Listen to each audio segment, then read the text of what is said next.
Fala investidores, sejam muito bem-vindos ao canal Planileiro Investidor. Sou Adriano Costa e no vídeo de hoje nós vamos falar do relatório gerencial do fundo Juro 11, é o FIINFRA, Sparta Infra, é o que a gente está dando sequência aí, né? Falamos do CDI e 11 também da Sparta. Agora vamos falar do Juro 11, relatório de julho de 2023. E se você gosta desse tipo de assunto, se inscreva no canal, ative as notificações, deixa o seu like. Tá bom? Tudo de graça e também vou deixar esse relatório na descrição do vídeo e também nosso link do grupo do Telegram. Vamos lá? Sparta Infra, o Juro 11, o fundo um pouquinho mais antigo do que o CDI 11, que acabou de ser formado ali em abril, maio, né? Mas o Juro 11 é um pouquinho mais antigo, a gente vai ver aqui. E diferentemente do CDI, esse aqui é mais atrelado à inflação, né? Tem um retorno atrelado à inflação e o Juro 11 tem o CDI 11 tem um retorno atrelado à taxa DI, que inclusive dá o nome do fundo, né? Bom, o Sparta aqui tem um retorno, uma meta de retorno entre 1,5 e 2,5 acima do Tesouro Inflação IPCA, né? Ou fundo o FIINFRA, né? Os FIINFRAs são totalmente isentos de imposto de renda, inclusive no ganho de capital, se você vender ele com lucro, né? Esse aqui tem um retorno alvo atrelado à inflação, rendimentos, tem distribuições de rendimentos, né? Distribui aí mensal, tem o mesmo compromisso de distribuição que tem o CDI 11, né? Então o CDI 11 pegou a mesma estratégia de distribuição igual ao juro 11, que é só distribuir se a cota patrimonial estiver acima de R$ 100. Essa é o compromisso da distribuição. E aqui as últimas distribuições, né? Fevereiro não teve, provavelmente teve abaixo aí o desempenho patrimonial, é uma das possibilidades, né? Não acompanhei lá em fevereiro, mas o fundo de março para cá distribuindo proventos ali de acordo com as metas, né? E o que a gente verifica aqui que em março teve uma distribuição bem baixa, né, de 25 centavos por cota, mas agora em julho distribui então uma crescente aqui, R$ 1,50 por cota, dividend yield atual 12,9% e também tem ali o anúncio no último dia útil do mês que ele faz referência e paga 10 dias úteis depois.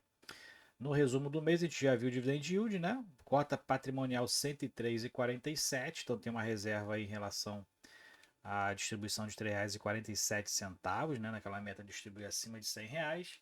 E a cota de mercado 105,25, que já está descontando a distribuição do mês, que foi de R$ 1,50, tá? Que o fundo fechou, encerrou o mês a 106 e alguma coisa, teve ali o preço de ajuste, né? Para aí ficou em 105,25. Então, o fundo já considerando esse preço de ajuste do dia 1º de agosto, o carrego da carteira atual IPCA mais 7,3%, spread de crédito 1,8% e a duração média da carteira 2,4 anos e o patrimônio líquido 488 milhões de reais. Fundo que tem quase 19 mil cotistas. Esse aqui eu não sou cotista, sou cotista do CDI e 11. Desse daqui eu não sou cotista, mas se você é, se inscreva no canal, ative as notificações aí, deixe seu like também, para a gente poder saber se o fundo tem aí uma abrangência dentro dos inscritos e não inscritos que acompanham também aqui no canal, para a gente poder fazer acompanhamento mensal aqui do Juro 11. Dentro dos comentários dos gestores, aproveitaram então no mês o período, né, para rebalancear a carteira. Eles falam aqui que zeraram as posições na New Energia, Rio, Paraná e São Simão e reduziram em Simpar e na Coelce, e aumentaram as posições na Ômega e na TIM. Então rebalancearam a carteira, fez aquisições aqui semelhantes do que fez também o CDI 11, né? Então aproveitou aí para rebalancear a carteira do mês de julho, que foi um mês positivo, né, inclusive. E a gente vê aqui que o fundo teve também aqui uns destaques positivos da carteira. Eles alocaram lá em fevereiro na Rio Paraná, onde eles adquiriram com um spread médio de 1,75%, né, no prazo de 6 anos e venderam parte aí, venderam, na verdade, zeraram a posição com um spread médio de 0,5%, que representa uma compressão do spread de 1,25%, e com isso eles, dentro desses cálculos loucos aqui, né, para o cotista inclusive, rendeu um ganho de marcação de 7,5% em 5 meses. Então, por isso que eles zeraram a posição, estava com um retorno positivo em relação ao ganho de capital. Aqui outras Outras informações aqui que a gente verifica que reduziu, inclusive, o spread, assim que também como aconteceu no CDI 11, né, reduziu o spread de 2 para 1,8% em relação ao mês de junho, inclusive por conta das vendas que fizeram, né, inclusive foi por isso que reduziu um pouquinho.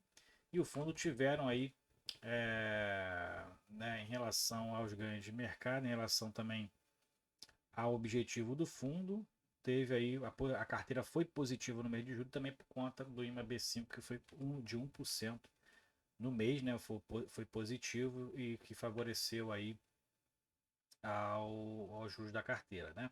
Em julho teve boas notícias em relação aos emissores, né? Então emissores aí que tem na carteira a Nemus Wind e a Comerc, em relação ao setor de energia, né? Então fizeram aqui alguns negócios que possivelmente vão favorecer os papéis a preço de mercado por conta dessas novas parcerias que foram feitas aqui dentro dos projetos dessas duas empresas.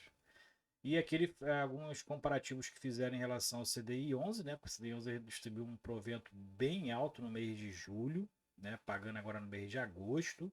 Mas ele destaca aqui, tiveram alguns cotistas, né? Fazendo esse tipo de comparativo. Primeiro que eles têm objetivos ali diferentes, né? Um é atrás da inflação, outro é atrás da taxa DI. Mas o anúncio tão alto assim do dividendo do CDI 11 foi um ajuste em relação ao valor da emissão com o valor patrimonial, e eles distribuíram essa diferença para quem já era cotista, para quem já tinha a cota do fundo antiga, né? Para quem já tinha a cota antiga do fundo, distribuiu a diferença que deu R$ 2,40 e poucos centavos, R$ 2,66, se eu não me engano, né? A diferença entre as duas cotas, R$ 2,63, e mais os 0,33 que distribuiu também para quem tinha o recibo de cota, né? Então, que deu 2,96.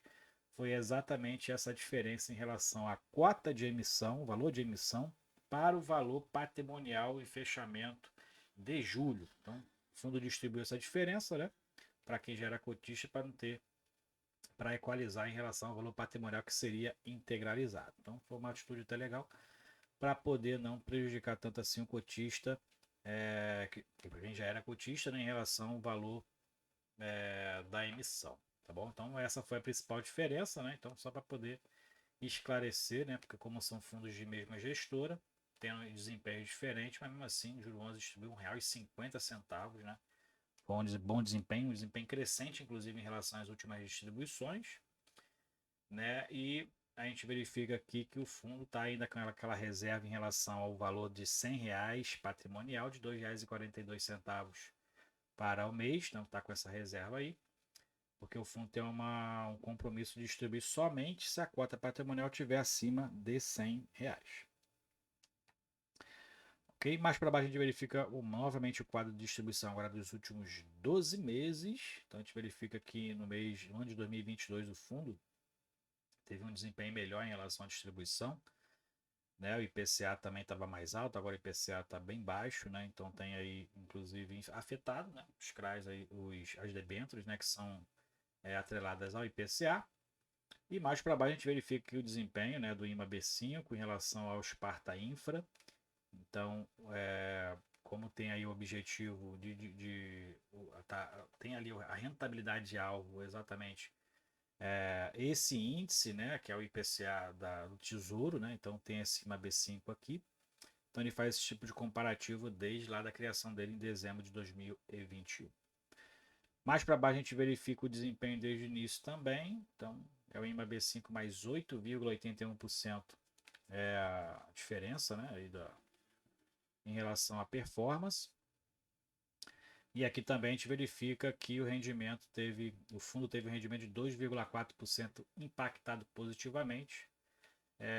Um impacto relativamente pelo IMAB5 que foi positivo em 1%, que contribuiu para uma marcação a mercado positiva, tá? Então tem todos os números aqui que você precisa saber em relação ao desempenho no mês de julho.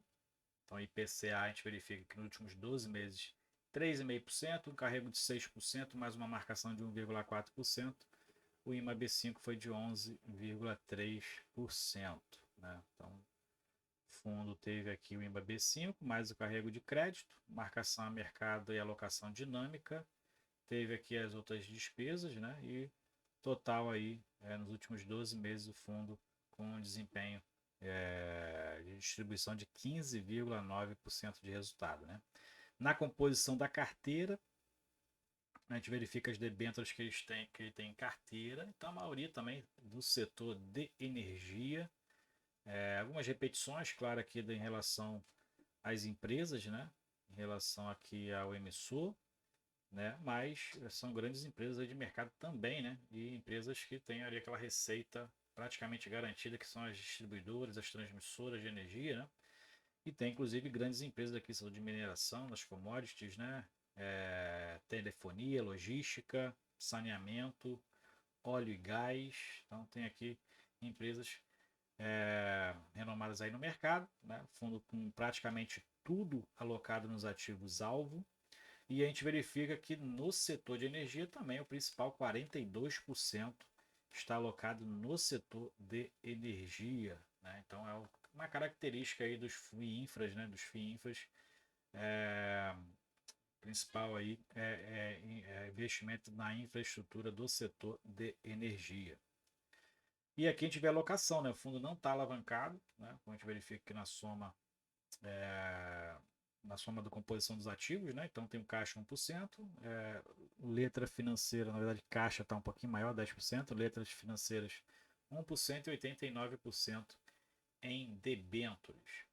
E aqui mais para baixo tem aqui algumas características do fundo, né? Aquele, por exemplo, ele não falou do patrimônio líquido, mas está lá em cima, 488 milhões de patrimônio líquido, o fundo não está alavancado, né? Tem aqui as taxas cobradas, não tem taxa de performance o fundo, tem a rentabilidade alvo, que é 1% a 2% acima do NTNB equivalente, e é para investidores em geral, e a expectativa de distribuições são mensais. O fundo não tem essa obrigatoriedade de distribuir mensal, nem semestral, não tem essa questão de distribuição mensal, né, de acordo com a lei que enquadra o fundo. Mais para baixo a gente verifica, vamos verificar um pouquinho mais para baixo, que tem a citação onde eles são lidos, né, também. E aqui as principais posições, as principais emissões aqui, os emissores, né, que são as maiores posições do fundo, 2W Energia, setor de energia, Brisanet, da área de telefonia e internet, né, Comerc, que é uma holding, que investe também na parte de energia. Aqui tem o Porto Itapoá e Liga, MSG, Zilor, não sei se esse é o nome, também do setor aí sucroenergético do país, provavelmente naquela questão ali da produção de etanol, né, para cana-de-açúcar, ok? Então é isso aí, relatório do Juro 11, acompanhamento que a gente faz aqui mensal, né, dos fundos também, dos FIINFRAs, um pouquinho de tempo que a gente não fala do Juro 11, mas tá aí a atualização da carteira em relação, inclusive comparando com o CDI 11, a gente verifica que as estratégias são diferentes e se complementam. Então, diversificar em relação às estratégias, é possível ter os dois na carteira, mas em relação à gestora, também né, não é possível fazer essa diversificação, porque a mesma gestora, a Sparta, uma grande gestora, mas acaba que fica mais concentrado em uma gestora de fundo só, mas o fundo, a gente verifica que tem uma variação bem significativa em relação à distribuição, justamente por causa do desempenho da carteira, né? As debêntures, assim como os CRAs e os CRIs, né? Nem todos têm pagamentos mensais ali, alguns são semestrais, alguns são trimestrais, alguns são anuais, e acaba que isso impacta em alguns fundos que distribuem de acordo com os resultados mensais, né? Uns faz a distribuição linearizada, né? Os meses maiores compensam os meses menores, e linearizam ali as distribuições, mas uns faz de acordo com o desempenho mesmo mensal, e um desses é o juro 11, para a gente ver dentro da variação da distribuição, ok? Então é isso aí, se você gostou do vídeo, deixe seu like, se inscreva no canal, até o próximo vídeo, tchau, tchau.